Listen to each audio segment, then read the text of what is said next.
So without blowing up further, here's Jeff with an introduction to React. All right.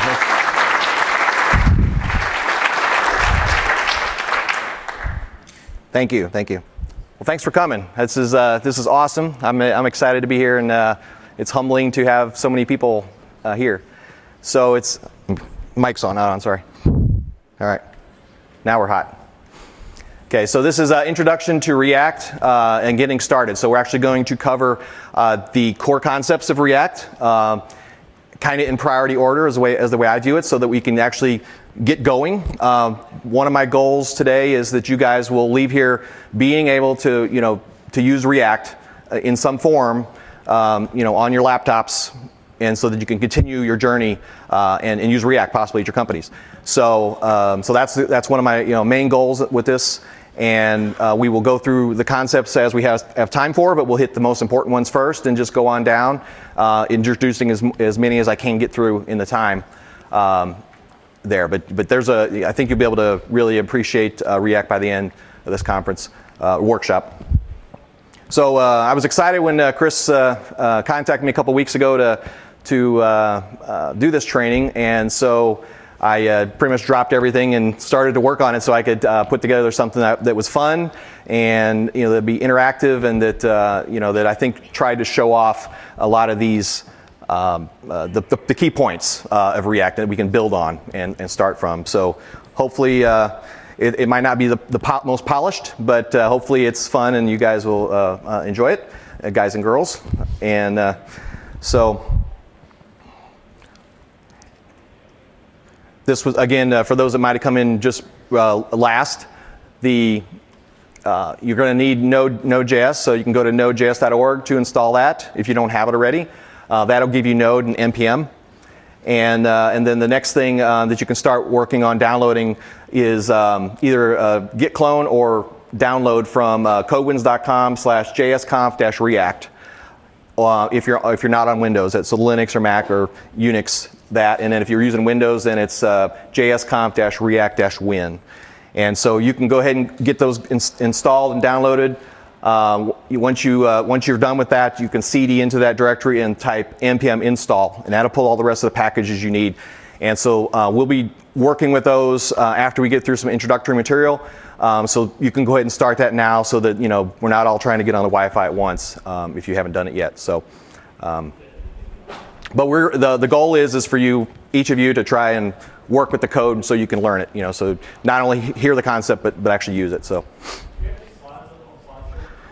they are up on at my website on codewins.com/JSConf. So just take off the -react.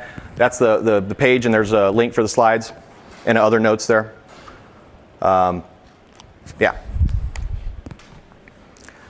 So yeah, there's the link. Codewins.com/JSConf. My email is jeff@codewins.com, and Twitter and GitHub, I'm Jeff Bieske. You can talk to me after the conference, later on when you get back or whatever. If you start using React and you got questions, let me know. Try to help you all get going, whatever I can do. And I want to keep the conversation going. So it doesn't have to stop here at the end of the training. Contact me there, and we'll continue. So just real quickly, I've been doing this for a while, and using actually JavaScript for a long time. But the last 3 years, I've been doing full time, either JavaScript or Node. And recently, this year, I've started my own company, Codewins, where I'm working on video training material. So React is one of my topics that I'm working on. So hopefully this summer I'll have the first course out for that. So I don't know if you can. I'll read this slide. This is just a real quick graphic, but it says, "Oh no, what? No. Desmond, whatever's wrong, we can get through it together. I just wrote another JavaScript framework. You monster." So that's kind of one of the first things you think about. Oh, another framework. They're all a dime a dozen, right? Well, hopefully you'll walk out of this knowing a little different, that React is something special. What are your, real quickly, what are your greatest difficulties or challenges when you're building web apps? So just go ahead and any of them, shout it out, whatever things you struggle with. Getting everyone on the same page. Getting everyone on the same page, okay? Shared mutable state. Shared mutable state, the root of all evil, right? Okay? Knowing which tools, right? There's too many. Libraries, frameworks, tools. Yes, it's getting increasingly complex and it's impossible to stay up with. Any other thoughts? Getting the customer to decide what they want to do? Okay, sure. Yeah, definitely. Back there. What was it? Debugging gets more complicated? Yeah. Okay. Got one more. Version conflicts. Version conflicts? Okay. Yeah. Okay.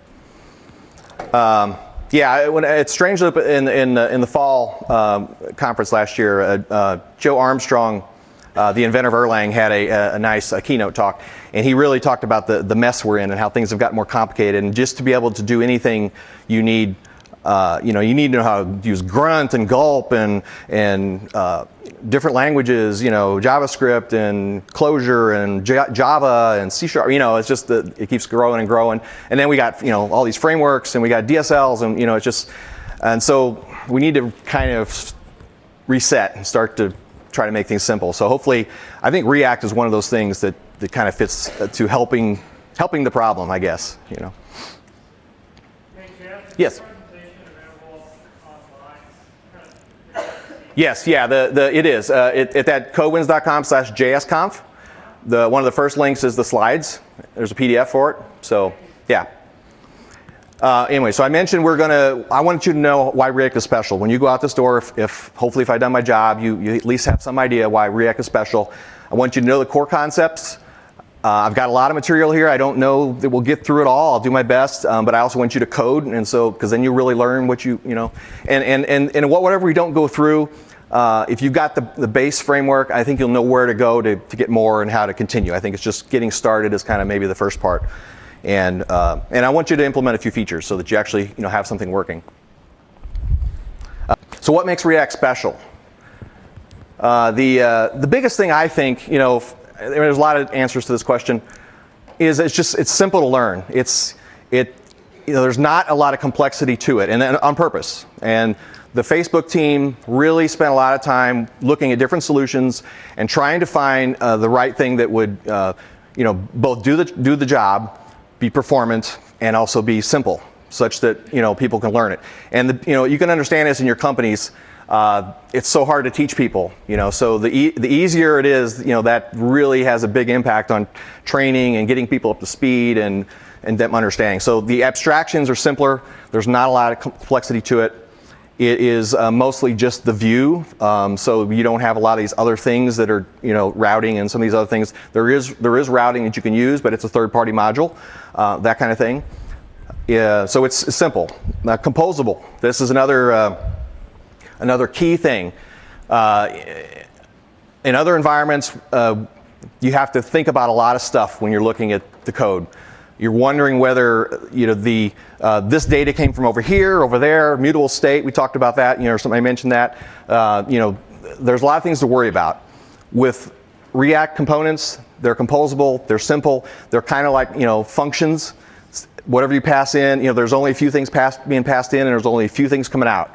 It's very straightforward, simple. You don't have to think about the rest of the world.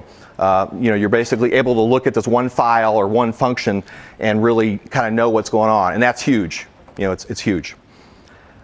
They are declarative, so rather than us doing jQuery manipulation everywhere, React, you tell React, this is what I want my page to look like. Go do it, and it figures out what's the most efficient way to make that happen, and you don't worry about it. Next time something changes, you give it some new change. You say, okay, this is what I want the page to look like again. Make it happen. It goes and does the minimal amount of things to make that update, rather than manually doing these things. And basically, that feels like, if you remember the old days of when we were writing everything from the server, your ASP or those kinds of things where you're spitting out HTML, PHP. it's kind of like that. I mean, the fact that you could render everything, throw it away, and render, start again and with the next page. You didn't have to worry about state and things like that. And it feels like that, and React basically makes it easy.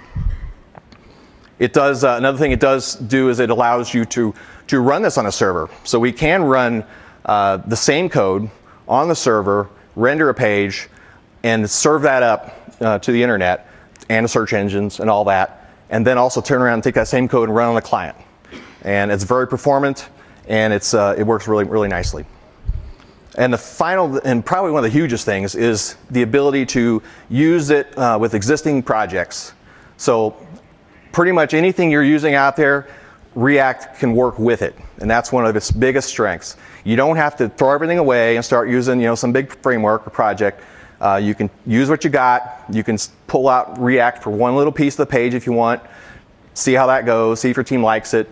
If it does, you can start to do another piece and just evolve. You don't have to throw everything away and learn something new. You can do it piece by piece if you want.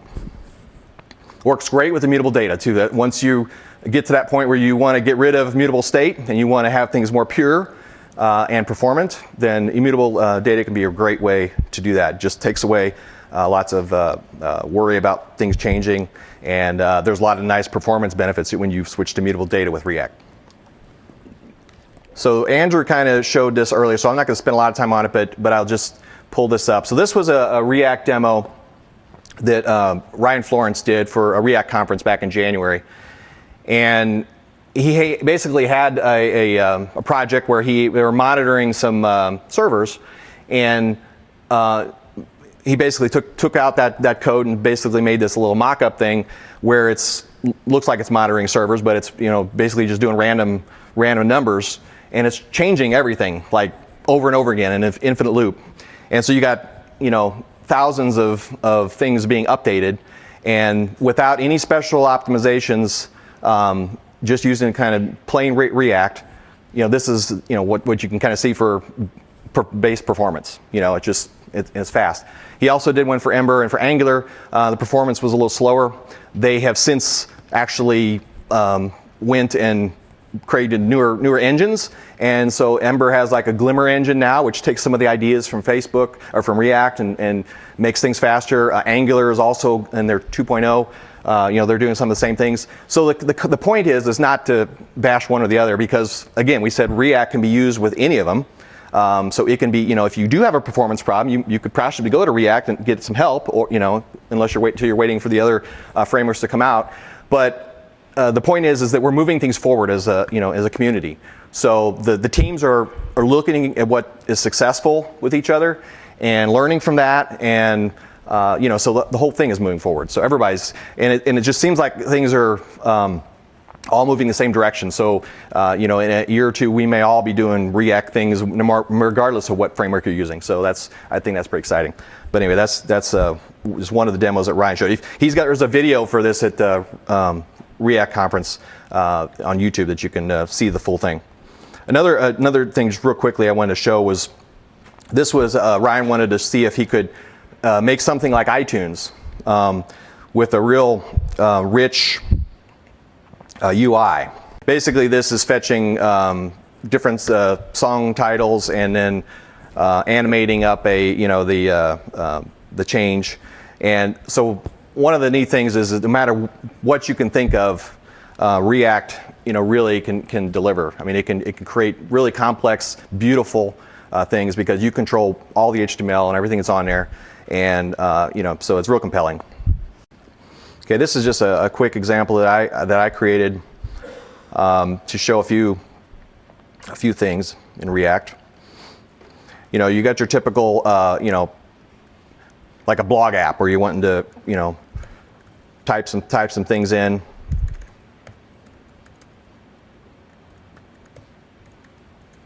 Okay, and then we instantly push that up, and it actually was hitting the server and doing it's my local server, doing a REST post, and then turning around and refreshing, and you can do all the inline updates and all that stuff. That's all built in to React.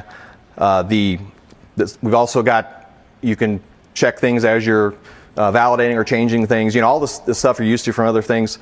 So here I've got using the Joy validation library on the client and the server.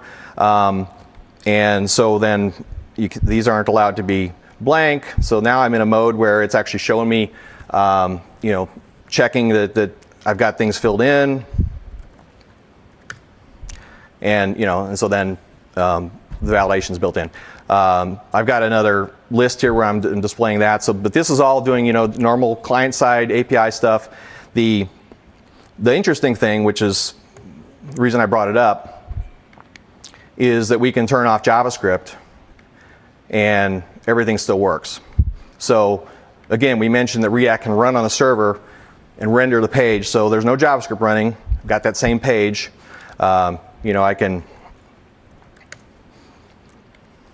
I can submit it, and it works just like you thought. If we can switch pages, it pulls up the new data, and so that's a nice thing that it works in both places. One of the neat things about React is when you do this with the server-side render, is that you can turn around and when the page loads, at first it's got all the content, so there's no flash of white screen. Everything is already displayed because it's got that. Then the nice thing is that when React runs, it says, oh, I detect a React page already there. The content is there, and it hasn't changed from when I does a few checksum checking and says it hasn't changed from what the server had. So then it doesn't have to update most of that stuff and just hooks up event listeners. So then you've got a really good experience where it's already got the content displayed, hooks up event listeners, and now you've got a dynamic single page app. So the best of both worlds. What else I got? Okay, so then the last couple examples before we get into the teaching.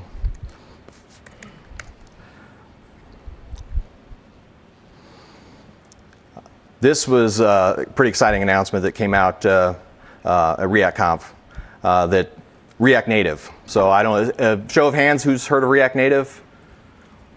Okay, most of the room.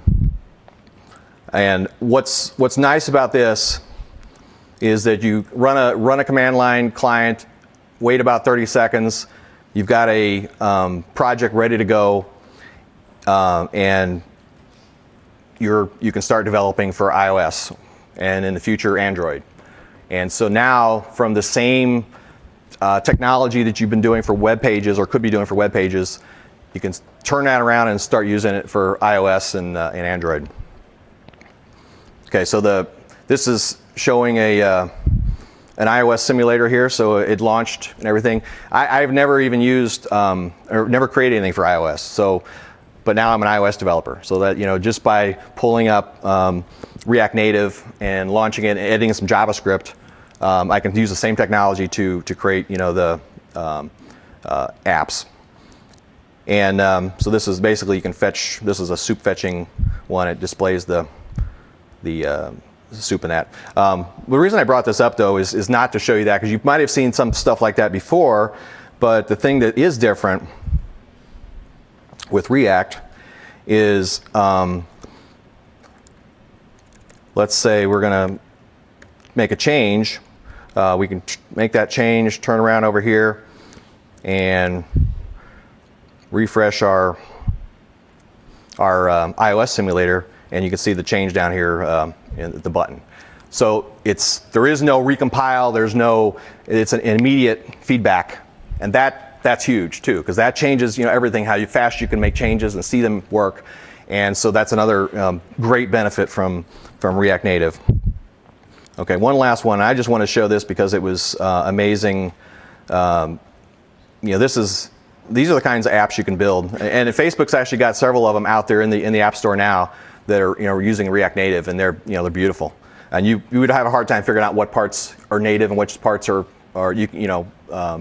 iOS native. And so this is basically a house search app, and so we're using the native controls. You can pick what kind of a house you're searching for, and it's actually, let's see here. There's a lot more to it. You can pick the zip code, the number of bedrooms, the number of bathrooms. Click search, and we'll see if the network will help us there. But you notice we had a real nice intro screen, so you got the kind of the startup thing. You basically can do anything you want with React Native, just like you would as a real app. And so it's pulling up, it's basically doing a house search, and it's pulling up the results and the pictures, just like you would on a web page or something like that. You can click in and then see more information and bookmark it as favorite. This was done in 2 days by this team that didn't know anything about React Native. So, that's pretty impressive to me that, the technology is good. It's easy to get a hold of and make sense.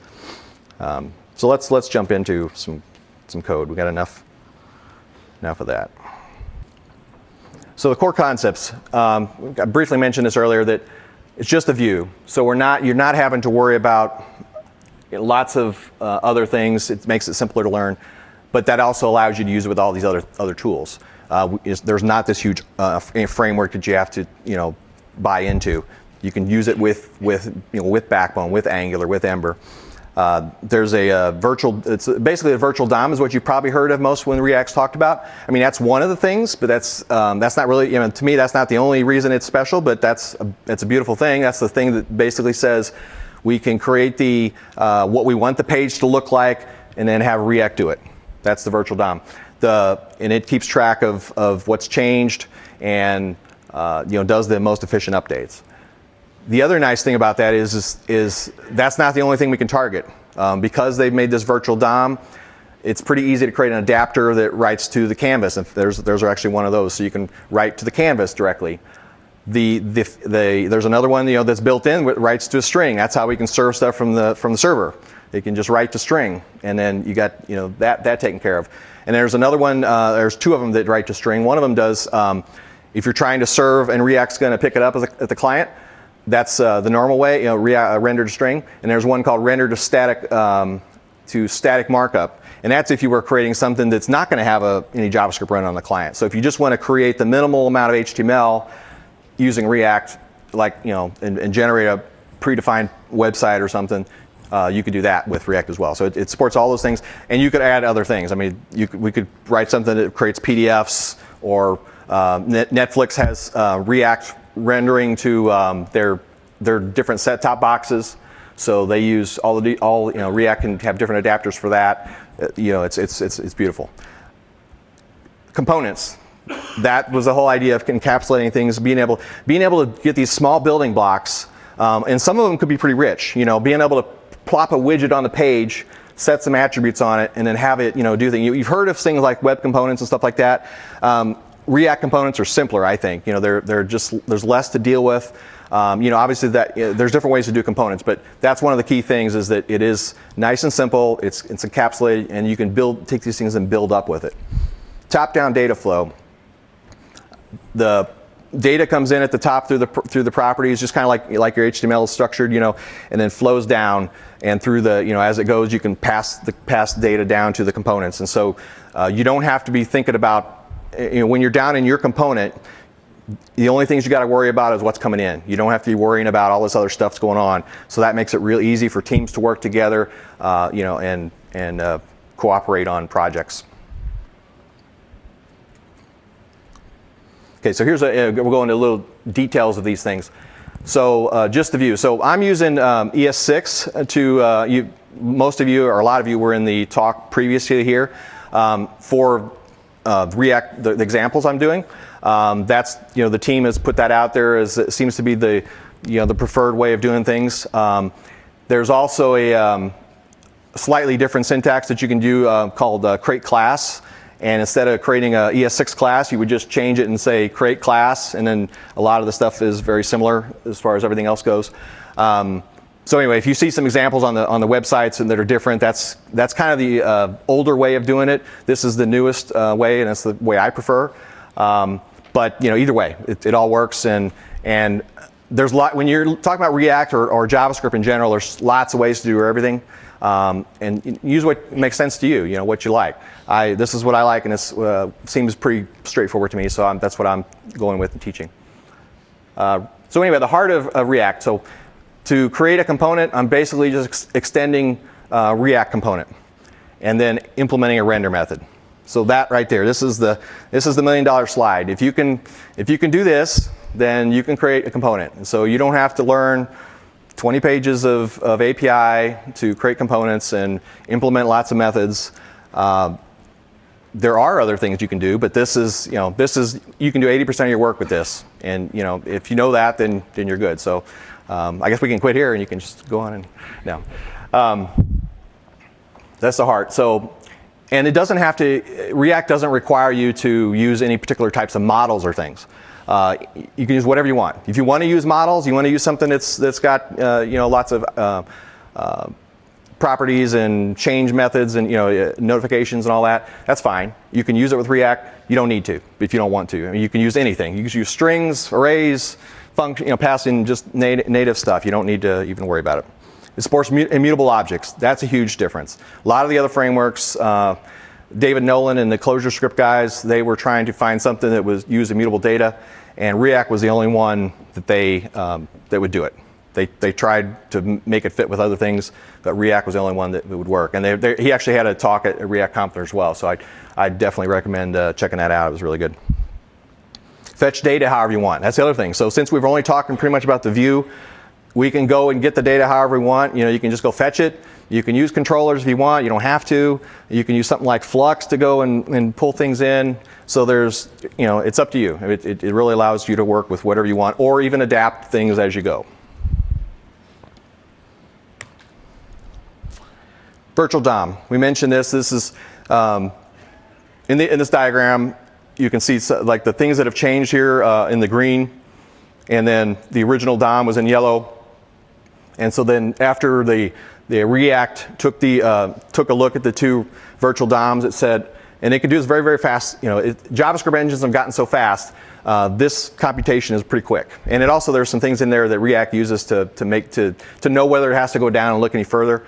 Some checksums and things that it can do a quick check and that. And anyway, so it's very quick to figure out what's changed. It doesn't have to go through the DOM layer and do all that. Then once it figures that out, you see it identified three things that, new things get changed, things to delete, things to update, and then it just sends those minimal updates. And it can do this in a batch mode so that things they happen very fast, and it can do 60 frames per second, updates. And so if there's two changes that happen, within a frame, they'll all go in one frame. So it batches those up and kicks out the rendering, and it's really good. So that's again, we mentioned different adapters, being able to run on native components. Everything is a component. So that previous slide where we just created a class and implemented render, that was what we're talking about. So that's the heart of React is these components. The nice thing is by doing this, now you can start putting these things in different files, and it's easy to think about. So now, like I got an example here at the top, class name, extends React component, implements render. That is it's another component. It could be in a separate file, and you could just import that and use it. And so it doesn't need to have any other, the inputs come in through the interface. And so you can see that here in the bottom, in the greeting class or component, that in the render here, we're doing a name value equals this.props.name. And that is basically saying, okay, that component up there, name, which could have been a different file, now I'm going to render that component. So I'm basically handing off and say, okay, name, you do what you got to do. I don't even care about it. I don't even know what it is, whether you're gonna what you're going to do, but go ahead and render. And so that makes it's very powerful, very easy. I skipped over this.props.name or in the previous one too, but basically. When you're inside render, when you're being called, one of the key things you'll use is the props. That's the things that are being passed in through those attributes and that you pass down to other things. So that's how the data comes in. So when you set something, set a value here. So I'm setting value equals, and these attributes, you can have multiple ones. You can have another one might be style or might be, whatever. There's different types of things you could have on this property or this component. And we can pass in all the properties we need, just much like you're used to doing with HTML tags, right? And basically that gets passed in, and then it comes in on this.props.whatever. So in this case, the this.props name is being passed in the name name component, it'll be this dot props dot value because that was the value tag. So whatever the name was here is is what it's going to come in to your render function in. So so that's kind of how things pass down. Okay, yeah. So greeting is there's a greeting component, and inside of it, it's returning what looks like a little HTML snippet. It's actually called a JSX. You can also do this without JSX, and I'll show you what that looks like. But basically, it's going to create a div component. Actually React implements most of the HTML components for you. So those lowercase ones are all the built-in ones. So those are actually components that it's going to be using, and then a hello text string, and then that name there, that custom tag or whatever that you see, that's actually another component. So greeting is rendering lots of other components, and one of them is name, and it could also use that multiple times or whatever. So. Keyword. The this. Okay, right here. That's what you mean. Yeah, the this is in your current function. So you're talking about the this.props.name is what is in greeting, right? That's what you asked originally. Sorry. Yeah. Wherever you're at there, that's the this. Yeah, props is just a built-in property that React sets up for you. So and with all the things that are passed in. Mm-hmm. Okay. All right. Top-down data flow. Kind of mentioned it quickly, so we can go breeze through this. So at the, kind of like, let's say, one of our top level components is app. I mean, you could have more than one thing on the page, but let's just say we're doing the whole page, and it's going to be, app is what we're going to use for the top one. I can pass in, all the things that I need for the children, and so I'm passing in here. I'm passing in the name, and I'm passing in items. So there's the two things that my app needs. It could be any number. And then somewhere later in app's render code. So this top part could have been in the browser file. So the thing that's going to get run. This is the very first thing. Then later on in the component page, the component app in the render, I'm actually then going to refer to several other components. So then in there I can say I've got a main title component, and I've got a paging list component. And then I'm taking the props that were passed in, name and items. So I'm doing this.props app name, this.props items, and I'm passing those to other components. So then, and on the title and collection props for them. And then finally later on in the main title components could be a different file again. I'm actually using this props.title. So it's really it's encapsulated. So it makes it really easy to what to think about. Components all the way down. Not a lot of stuff to worry about. JSX. So first thing when you see this HTML looking stuff in your code, it's the first time people throw up a little bit in their mouth. It's a common reaction, so it's okay. Hopefully you've gotten past that already. But I felt the same way. We've been told not to do this, right? And but we're not building strings like what usually was the problem. We're actually building a virtual DOM, structure, and this is really powerful. And when you try, you don't have to use this JSX. You can do it without, but I would say just try it because it's so easy and so powerful. And you don't have to worry about another language, template language to worry about. We're using JavaScript. So now all the power of JavaScript, all the conditional logic, all the looping logic, all the things, you want to do if-else stuff, all that's there, build things up with JavaScript, use variables and constants and, and just whatever, just pass things around. So that's huge. What it translates into down here, is the actual, React create element div, and then basically any properties that were set, and then an array of children. And so that at the top here transforms pretty easily into the bottom. And there's a built-in transpiler that for JSX transform or Babel could do this translation for you. And I like Babel, and that's what I've got set up for our project. And this basically, it's a simple way. So you can still do it the other way if you like. It's a lot more typing, and most people really understand this. It looks closely like HTML. It's a little bit XML-y in the way it works. So there's a few differences from HTML, but mostly it looks like HTML. And so people just really they get it once you start to use it, and it works well. So, quick question on Yeah. this. So this is it getting compiled at runtime, or is it part of your build to convert the JS? Yeah, normally you do this as part of a build. There are some classes that will allow you to do it on the fly, but that would just be for demos or something. But so when you start using the project today, it's going to have an auto build that's going to do that for you. So hopefully we get things set up there.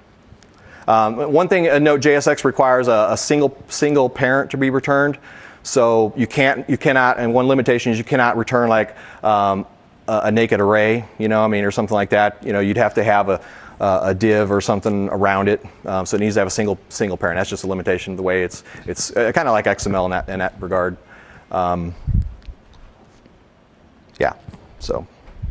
But the designer, I asked Pete Hunt about this as far as do designers and graphics or artists and that, do they understand, this, can they participate? And he actually said it's been working really well at Facebook with that regard.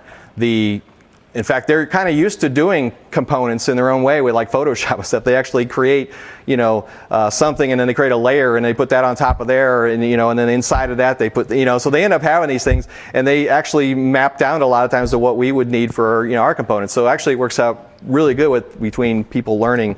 It maps good, and so it's not been a problem for people to participate. Okay, so we're getting close to coding here. So the final thing you need to know to be able to start with React is to render it. So we each of the components had a render method. So but then how do we kick this whole thing off, right? So we got these components and they're all wired up and everything, but where does it start? Who's the first domino to call? So there's a React.render method or class method that you can instance method class method that you can run to kick it all off. And so basically I've got at the top I'm finding the div where I want to insert this. So I've just got a HTML it could have been HTML that I built up somewhere else, and inside there's a main div ID, a div with a main div is the ID, and I'm basically going to call React render. I'm going to pass in whatever JSX that I want to render and give it whatever properties. I'm passing in my title and my items, and then main div is where I want it to go. So wherever I've queried the document, that's where I want it to go. So I call that, and React takes over. Then it basically renders that out. And in that app render, then I can use that data, the props that I passed in. So I'm taking the title and printing that out. And then here, if you're familiar with ES6 or ES5, the mapping over an array. So I'm taking the this.props.items array, and then I'm calling map on it. And so basically for each row, I'm going to do something. And I'm basically returning list items and passing that data in. There's one kind of optimization. There's a key property. You can leave that off, but React likes to have a unique ID for a list, for any kind of collection. If you have one, if you don't have one, leave it off. But if you have one like an ID or something, then it's good to pass it in. It just helps when it's doing the reconciling that it can know if something was inserted or whatever. It can kind of figure that out easier. So it would like to have that if you can, but you don't. It's not required.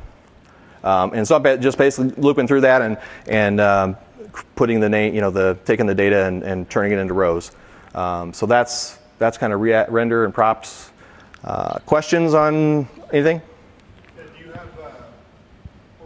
have only one instance of this React render app? Can you only have like one app on a page, or can you have? You can have And have multiple Yeah, you can do that. You can have more than one call to React.render on the page and certain different things. Yeah. All right, let's get into it. So hopefully things have downloaded and everything. So cd into your directory JSConf-react and type npm. Well, hopefully you've done npm install. If not, do that. And then we'll try npm run watch. And hopefully that's going to open a browser to port 3005 localhost. You can, if it doesn't, you can start your own browser and point it to that. But go ahead and see what you can, if that'll fire up for you. This is basically a kind of a boilerplate app, pretty similar to the one that I like to start from for my projects. And so I've got like a lot of the things for this auto build environment set up. I've got, ESLint in there. I've got, a lot of the default things that I like to have for an environment ready. And I recommend for anything that you're doing, if you're not already doing this, think about maybe creating your own boilerplate. Start from whoever's you like, mine or somebody else's or whatever, or make your own, and use this to start with when you start new projects. So you don't have to recreate wiring things up. And you can also use like a generator or something like that to do some of these things too. But I like to just take the project and clone it and then basically start from that. So let me know, or go ahead and start those things up. And again, if you got it working, see if your neighbor needs help. And then if you're all stuck, raise your hand, and Kevin and I will try to take a look. And so basically, you should start to see a page come up that's got React running, and it's actually the default code that's running in there is basically doing a fetch to just like you would from any kind of a single page app to a REST API, getting the data back, and then rendering it with React. And so that's what's like running in your code once you get it to run. So one of the things I'll just point to you to is the package JSON is where I've got a lot of the build logic in that set up. And I've really there's a lot of different ways you can do building. Some people use Grunt, some people use Gulp. Webpack is another popular one. A lot of Facebook uses Webpack. So I'm using Browserify and like an npm run script. So basically with npm run scripts, you can create these simple tasks using like bash and piping things from one to the other. It also runs on Windows. And that's why I had the slightly different packages for Windows versus Mac. But basically you can pass things through. And the nice thing I like about this is that I like for a build, I want to do several things, and I actually want to do them in parallel. But so I write the build, and I'm going to actually do build.js and build CSS. So I've actually got I'm using less, and so I can compile my less, and I can run it through auto prefixer, and I can minimize it, and I can do all those things with my build CSS command. And actually, you can see I've got less running, auto prefixer, picking out last two versions of browsers for auto prefixer, and then I'm actually saving out to dist/site CSS, as well as then piping that through to clean CSS and minimizing it. So I'm getting both things all in one shot there for build CSS. For JavaScript, I'm doing Browserify. It's the alternative kind to like Webpack. You could also use something like System.js or JSPM to do packaging and that kind of thing. And here I'm uglifying and then gzipping. So I'm actually putting out several files from that one command and doing those in parallel. Similarly, down at the watch command, which is what you ran to get started, I'm kicking off several things, including browser sync, which is the thing that allows you to pulls up the browser and also watches files and knows when things change that it has to re-render your page. So let me go ahead and just we'll work through some stuff. You can continue working if you're trying to get things working. But let me just go ahead and start showing you some code and how we can change things, and basically you get a feel for more about React. So I'm typing npm run watch. So this is what it should look like if you had everything, and so Basically, you can see it's launching a bunch of processes, and at the prefix there, it's kind of in gray, so you can't really see it very well, but on my screen I can see it. It was basically, telling me which process was logging that line. And so it launched browser sync, and that pulled up this page. And so this is a React app. And if we pull up the network here, and we did a refresh on this thing to see what it's doing, it basically launched a page and then pulled in some CSS and then my bundle. And then there's a browser sync client. The browser sync is kind of like a proxy, and it added that.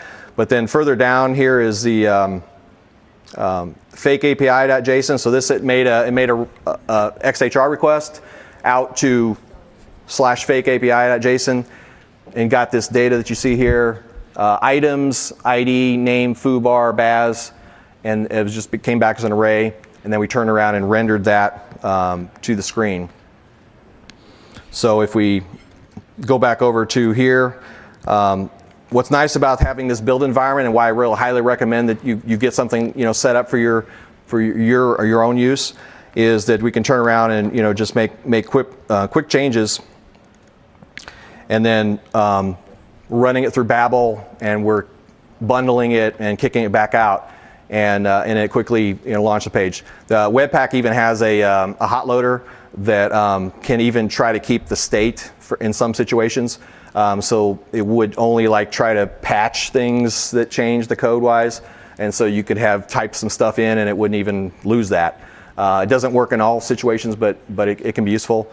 But I like browser sync because it's just simple and it just does refresh. If you're doing actual CSS changes, then it's even better because it can do a hot injection there.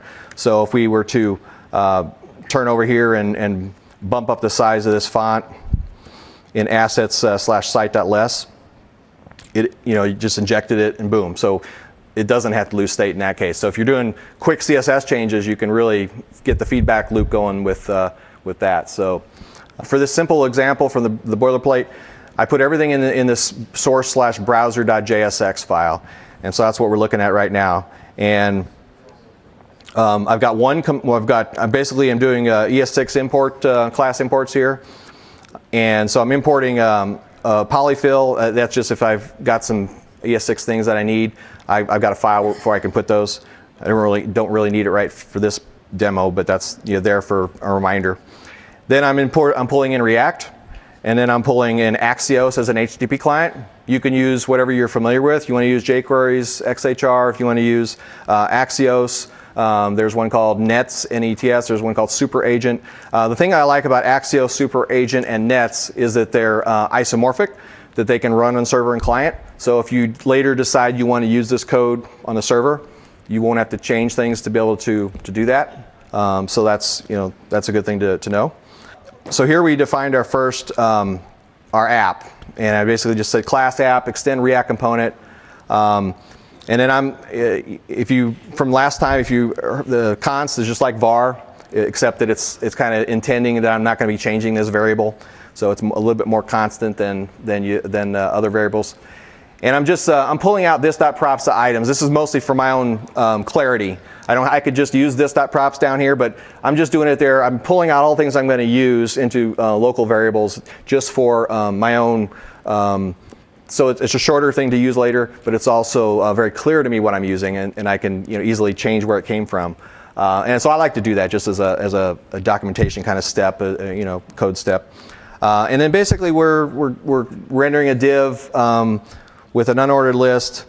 I'm looping through the items that came in on this.props.items, and then we're basically putting out the name and the ID for the list item. So that's React components there. That's the first one. And then again, like we showed earlier, I'm using query selector to find a div, and then I'm turning around and rendering that. So I'm just taking that app I defined up above. I could have imported that from another file, passing in the data.items. So actually that was the data that came back from my fetch, and then it's React is sticking it into app container div. It's doing it as in the inner HTML there. So some of the examples show using document.body as the target when you're, for your React components. But at some point there was some issues with that, like you losing some of the stuff that might have been pre-set up on there. So I don't know that it's really recommended to do that. I mean, it's okay for demos and stuff like that, but I would suggest not using document.body, but creating a div or something that you want to insert into. That's just safer. I don't know if those issues still apply now, but there was an issue at one point. And what I've done here is I've got a render, and I've also got a render error. And so, a lot of the errors might, show up in the console, but I wanted to actually see something on the screen so that the user knew something went wrong and they're not searching and maybe it's not a developer. Maybe they don't know how to use console. So I wanted something to show up on the screen. So I've got a separate render method for an error. And so then as you see down here in my fetch data and render, I'm using promises. I'm fetching Axios returns promises, so makes it pretty easy to chain things. So I fetch the data, then I'm taking the response, and then I'm using an arrow function to basically to call render and passing in response.data. So Axios automatically took that JSON that came back, parsed it, came back with an object, and I'm passing in the data property off that object, which is where all the items were at, and then basically calling render with that. So let's do something fun here. Let's add on. Let's say we want to add a new property. And we'll put in, you can use any kind of JavaScript for your JSX. So if we go back over to our page, okay, we've put in date.now, and so then every time I would refresh this, that's going to change. Of course, that's no fun. So can we make this thing automatically change? Well, with React, you can do the simplest thing. You don't have to do all this fancy manipulation to get things to change. You can just basically re-render. That's one way. I mean, there's other ways to make React kick off rendering by using state and set state, but which we'll talk about next. But the simplest thing would be just to do what? Set interval, right? So we would do set interval, and I'm just going to go ahead and do fetch data and render again, and do it, let's say every second. Okay, so now every set interval is basically just rendering. And the thing I wanted to mention about that is when you look at the elements of that, so let me drill into that. If you see the updating there, React is doing the virtual diffing of the virtual DOM, and it sees that everything else is not changed. So even though I did another fetch and I got a bunch of data, that data was the same. So then React knew I only have to update this one element, and so it's basically doing an update just on that one part. So that's why things are pretty efficient when you're running with React. Even without doing anything else. React has other ways to optimize even beyond that, but just by default, it's very fast and it does this kind of thing. If you want to go to survey.codewins.com, that's actually the building on these concepts we started. This was the app that I was going to try and work through as far as we could. So if you go to survey.codewins.com, this will bring up a React app, and it's basically, you could guess, it's a polling app. We're going to do polling, and this was the interactive part. If we ever got to that part where it would people would be able to do update, do votes and add questions and the whole thing. So survey.codewins.com is the example, and then there's actually an admin interface at /admin.html. Kind of fell off the slide here, but. And if you wanted to actually see the REST, it's got a REST API built in. There's one, it's at survey.codewins.com/polls. And that would actually give you back the JSON of all the polls that are out there, the questions and the choices. And so, this is kind of a real project, as far as people would want to, there's lots of companies would want to talk to their customers and find out, why they're on this page, what do they like, or what are they looking for, try to get some information about things. And so this is a type of React app that you could put on a specific piece of the page and do that. So that you could basically give a random question to somebody, and then they can answer it, and then you can keep track of that, and then present the totals. And so that's the other thing. People like to do surveys so then they can find out what everybody else thinks. In fact, that's the carrot, right? You want to see, well, what's the answer? Who likes what? And so then by answering your question, then you get to see the answer or the results.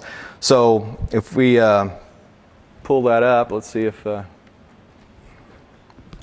All right, so somebody's already added a question. So the question is, JSConf is awesome, and the choices are yes, absolutely, and of course it is. And so then after clicking the vote, then you see the pie chart. Now it's 100% absolutely right now, so it's all solid. But you can also see up above that here was the totals for absolutely and the zeros for the other two choices. And then if you're so inclined, now that you've answered one question, what's the next one? And so we can continue to try and stuff. And so I wanted to basically show React components doing other things besides HTML. So this is using a React-D3-components package, and so it's using D3 to do pie charts. And so it's basically just another component, and you pass in properties, and it renders it. So that's the kind of the power that we're in. So we would continue on here, clicking next, or answering question. Go ahead, question back there. What would it take to make that live update? Because I'm seeing spray as boring. Yeah, actually, if you go to the admin page, in fact, let me do that. So it was survey codewins.com. Let me slash admin.html. Okay. So now, here's one of the questions. And so this one is actually, sorry. So somebody answered, somebody answered it. So go ahead, if you keep refreshing, somebody answer 1 + 1, answer it as 1 or something so that it's wrong. Okay, there it switched. So it went to 6, and then the pie chart changed slightly. And so this is live updating, and I just did it the simplest way. I just did a set interval. And I'm polling the client. But you could also use WebSockets, I didn't want to get into that for our class, but definitely anything that you use can use to kick off another render, or you can, if you're using some state, you can kick off another piece of the page to render. So yeah, so it's very reactive as far as that goes. So yeah, so this is live updating. So if you add questions, they're showing up here at the top. This scrolls down to that particular question, and these are updating. So you have a choice of using your normal CSS. I mean, this is going to end up as HTML. So you can use your normal CSS like normal. So you could have I've got less installed, so we got CSS over there defined. But you can also do inline style. And for some reason, for some components, it makes sense to do that. I mean, you got to weigh the trade-offs, right? I mean, so. You could have things defined. They use basically a JavaScript kind of version of inline style, so it's properties rather than strings. And so you basically just do like error style is color red and margin right. So it's very similar. They use camel casing. That's another thing with the attributes. Everything is camel case, so it's more JavaScript friendly and all that. And I think that might also be true that the DOM API does that as well. So that's the reason for the camel casing on things. With the exception of like the custom attributes like data-baz, that is just data-whatever. So it doesn't, it's not. If you want to do a comment, then you want to put in JSX, you want to put the brackets around it so that it actually evaluates it and says, okay, it's a comment. There's nothing in here to render. Otherwise, it's not valid JSX. And then what else is there to mention? What is the marked? You got HTML equals marked. Oh, okay, yeah, right here. This is an example, and they kind of talk through this in one of their tutorials. This is an example of calling like a Markdown library. Marked is one of them, and that I like. And actually, it renders GitHub friendly or favorite flavored markup. So I'm actually creating HTML. So normally React does your HTML for you, and it does it in a safe way. So it's you don't have the cross-site scripting attacks and a lot to worry about. But if you know the content's safe, if we're creating it or whatever, and it's not coming from the public, then you could insert raw HTML. There's actually a better component that does this now. Is you wouldn't use this. You could use the component to do it, and it does it safely. But let's just say it's something else that's fancy that we need to take pre-rendered stuff and stick it in. Then you can use this property called dangerously set HTML. They wanted to make sure that you understand the consequences of doing this, and it actually has to have a property called __ HTML. So that they're really making it hard for you to want to use this. But if you still do, then you can take HTML and stick it in, and it'll put it in as part of that. So state and events. Okay, so once you've gone, you can do a lot with props. So I wanted to get that point across. That's the key thing. You pass down props, and the more you can do like that, the simpler for everybody. I mean, there's less to think about if you can pass stuff down and use props. There's not that mutable state we have to worry about, like something changed. It's easy to test. You can pass in whatever you want to pass in. So things, if you can live in that world, that's powerful. That's great.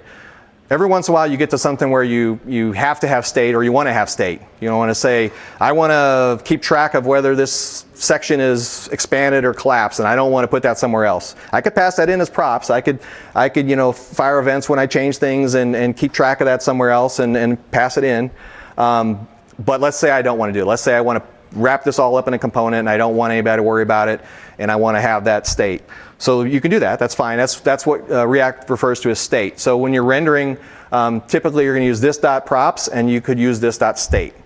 And so those are the two main things. There's also something called the context, this.context, but it's still being defined. It's still experimental. So know about it, but you probably won't use it much or yet until it's kind of more firmed up.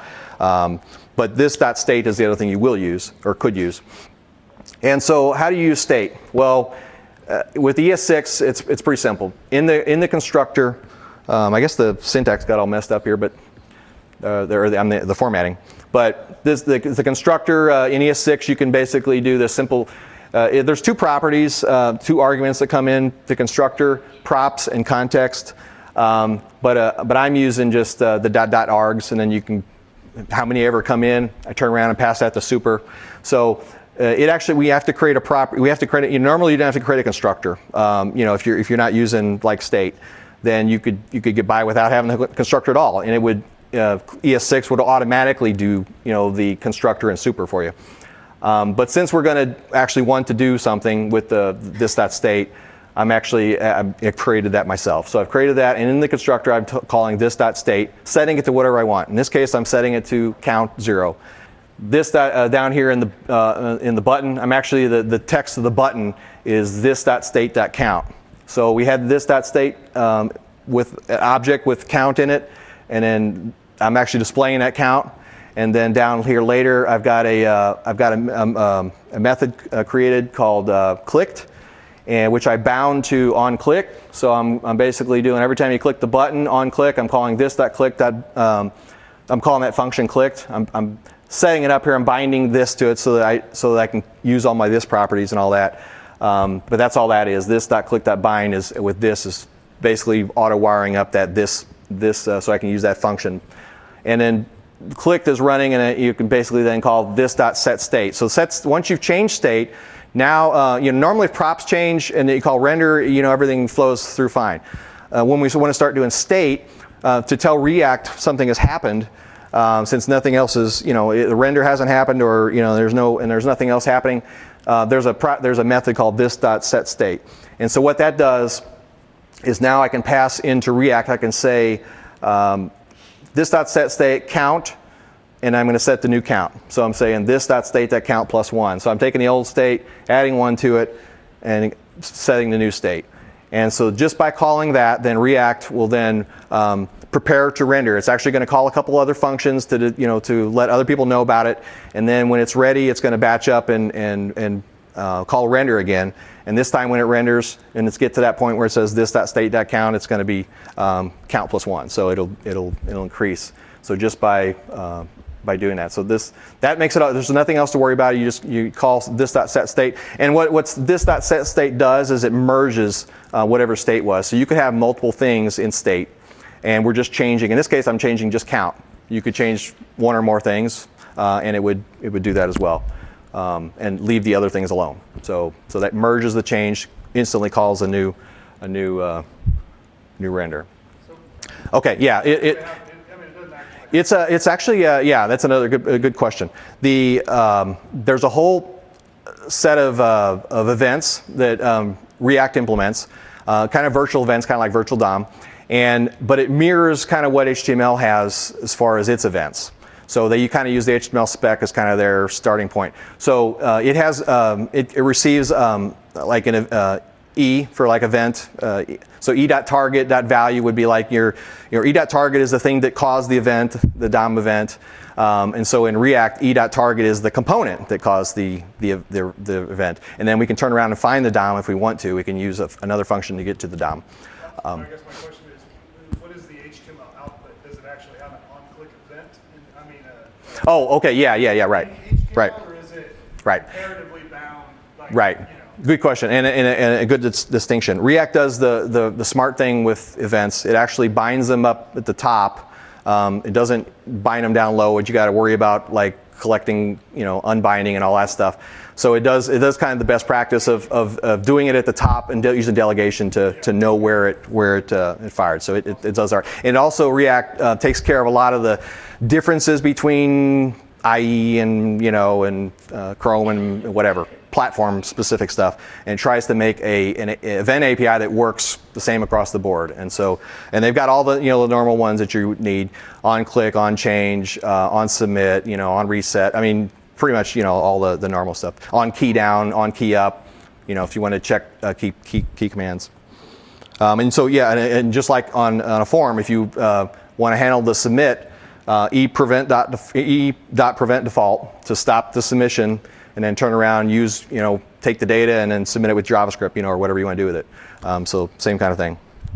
And when you call setState, normally you can just pass it an object, of what you want to change.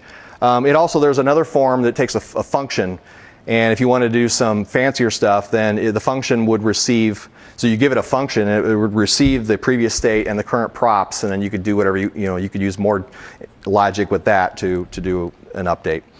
So anyway, just different things. Forms. Okay, yeah. So here's more about forms. So it has in React. There's two types of forms controls. Or I'm sorry. There's the components are you can use them in two ways. One way is as an uncontrolled component, or one was a controlled component. What do they mean by that? Well, basically, if we use it as an uncontrolled component, that's my preference, is we set the original value, and then we can watch events if we want, but we don't have to keep updating the value. So I've got input name first, default value, and I'm taking whatever the props first name was, and I'm starting out with that value. And then I'm saying on change, I want to watch the changes. So that's an example of an uncontrolled component. So I'm allowing the component to operate on its own. I don't have a value that I'm updating. So if that makes sense. Down here is a controlled component where I'm actually setting the value. So I've got the value being set to some state, like this.state at first. So if you do that, now I'm bringing it up because here's the thing. If you don't update whatever this thing is, then that input will never update. So you might get confused. You're like, okay, I'm setting the value, but I didn't change this, and so somebody tries to change something, but it actually resets to the React says no, this is the value. So in this case, I want to have a method on change where I actually keep changing the state. So I'm calling setState to keep updating whatever this was, and so that makes control components a little harder to deal with because you got to manage that state. You got to keep doing setState on it, and then it'll work. Versus up here, I just said, here's the beginning value, and then I don't care, what it is. I can still watch when it changes, but I'm not worried about, I'm not forcing a value into it. So if you can get by with not having to force things or to override things, then that's just a little easier, I think, and it's a little, more straightforward. But otherwise, this works too. It's just for different needs. Text area also has works similarly with the default value, and with like select, you can do multiple by passing an array. So just all kind of what you pretty much would expect. I mean, React prefers more of a one-directional. In fact, they talk about this with Flux, more of a one-directional data binding. There is actually a way to do like a two-way. There's a React link component. I'm not sure if it's really. I think it's still supported, but where you could force something to change. But really, what React, especially like with Flux, they've kind of the architecture they're using for React now. If you want to go beyond just the view, the idea of unidirectional flow, so that you don't have to things don't cascade and update in different orders and basically get bugs. The big thing they had problems with at Facebook was the unread count, or some of these counts that you have. Things could be updated in lots of places, and getting all those to happen in the right order and everything was hard, and you have bugs. And so by doing this unidirectional flow where things get updated, like maybe through an event, and then it comes through the properties down, and updates the stores in a predictable order, you eliminate a whole tons of bugs that way. So they pretty much a single unidirectional flow. And I think a lot of the other frameworks are kind of thinking about that too, for performance reasons and other things. So it also just confusing. We want to just make things simple. So coming up on the break. So we didn't get, with network and other types of things, we didn't get as far as I would like. So let me just breeze through just the last few minutes here before, I know we can get you out to the break, but so you just have another awareness of additional things. So there's something called refs. There's a life cycle for these components. You can hook into them if you need to. If you need to know the actual DOM element after it's been rendered, you can get that. So then you can do jQuery on it if you wanted. So you have access to do things you need to do. You can when it's mounted or unmounted, you can do things. We were stepping through building the survey, so that what I showed you earlier. So these are things that this code will all be up, so you can go back and look at it later. I'm going to put the videos up too, so you can go back and listen to things. There's property validation. So if you're building a component that you want to share with others, you can put in like the types of properties you want and whether they're required or not. And so it'll automatically then give you some warning messages if you're missing things. And that's really helpful, especially if you've got a huge tree of stuff and you don't know what's wrong. That can really flag a thing, in the console. You can see that pretty quickly. And so at runtime, when it's compiled for production, then it strips all that out. So you don't have to worry about it being overhead. There's a thing called default props. So if you don't pass it in, you can have default values. Again, a lot of that's in there. For performance, I mentioned the key, putting the key in it, and when you're doing a collection, it'll warn if you don't do that. So it'll remind you. But that really helps for its reconciliation. There's also this thing called a should component update, which was one of those event lists or event points that you could listen to. And should component update, then if you update that with you can use like pure component or implement your own.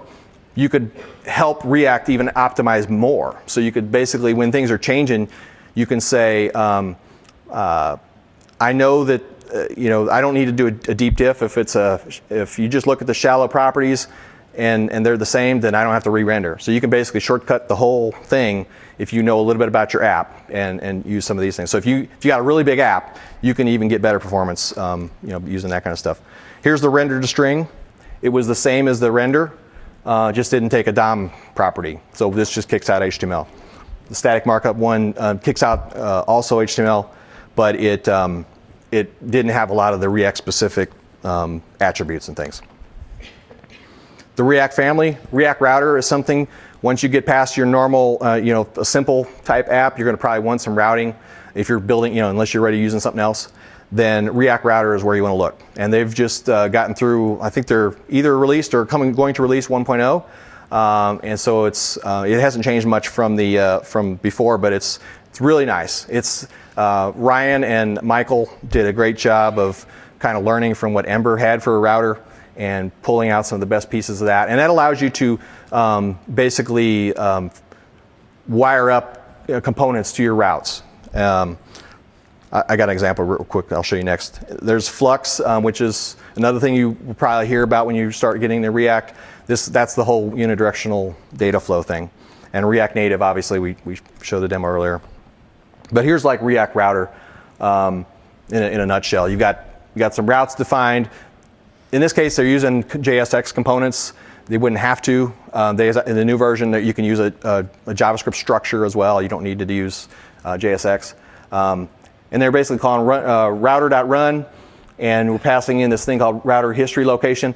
This wires everything up so that you could use real routes on the client. It would do the history API. It would, previous backwards and forwards works, all that kind of stuff. And then basically you can use, when you run this through, it'll figure out which of the components it needs for this route, and it'll give you back, in one of the variables here that you can use to go fetch data if you want, and then you can get all the data you need for that route. And that's what I did with my examples. And then turn around and render. And basically you pass in the handler that you got here, and it knows like the deepest components. But you would actually be able to fetch all the data for all the components if there could be multiple deep. And it's really good. So it's a nice way to structure your app if you don't have a router ready. Flux is this single direction data flow. No time to talk about it. React Native. The only thing I can mention here, a little bit beyond this, is that you've got this library of native, and you've got JavaScript running on the app, and it's message passing back and forth to the native library. So that's how it does the render. So just like you did a render here, in web, it passes that message over to the native client. And so those controls and things that you saw, those are all native widgets implemented in iOS and Android. So Android version will be out soon. Facebook group, is using it.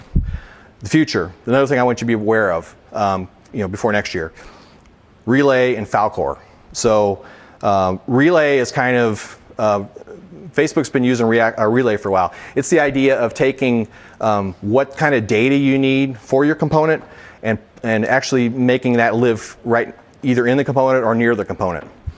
So that now if you want to change something on the page, you can change it right there. You don't have to go to 3 different files and go all over the place to find where this data is being fetched. Kind of live right near the components, and this has really worked out well for them. So I know it also, it's different from what we're used to, but it's a good way. So it's kind of like in some ways it's superseding Flux. So it's actually in some ways you can use Relay in place of Flux for some things. You might still use Flux, but either way, there's the idea of fetching your data, and they're hoping for something this year. I think is kind of what we're hearing.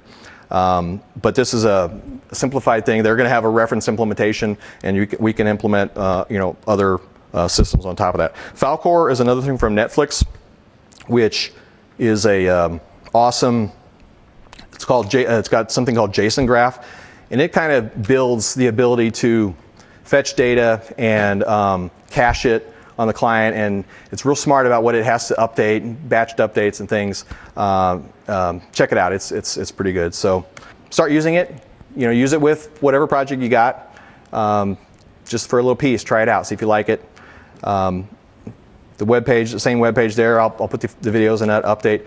But I'd love to hear from you guys. I'd love to continue this conversation beyond this. Obviously, we ran out of time. So hit me up. Hit me on email, Jeff at CodeWinds, or on Twitter, Jeff Bieske, and let's continue the discussion. Let me answer more of your questions.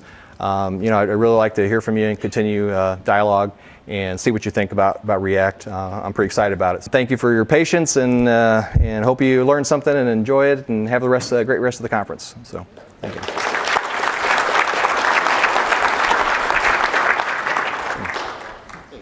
Thanks.